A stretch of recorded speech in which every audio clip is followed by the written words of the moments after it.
ሰዎች ወንጌልን ሰምተዋል እንዲሁም ደግሞ ጌታን ተቀብለዋልና በሁለቱም በኩል ትልቅ ስራ እየሰራ ነው። ፊዚካሊ ውሃ አግኝተዋል። እንደገና በመንፈሳዊ ደግሞ የዘላለም ሕይወቱን ደግሞ የሚሆናቸውን ዋናውን ደግሞ ውሃን ደግሞ ተሰብቶላቸዋል።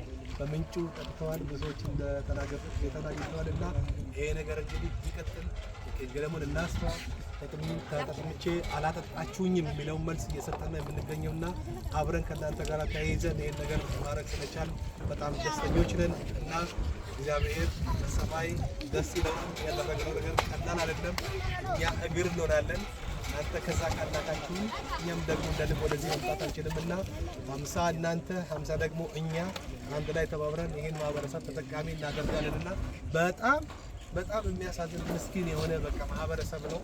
እጅግ መልካም የሆነ ህዝብ ነው የቦረናና የአካባቢው ህዝብ እና ስለዚህ ይሄን እንቀጥል እናበረታታችኋለን። ስላደረጋችሁት ግን እግዚአብሔር ዘመናችሁን ይባርክ።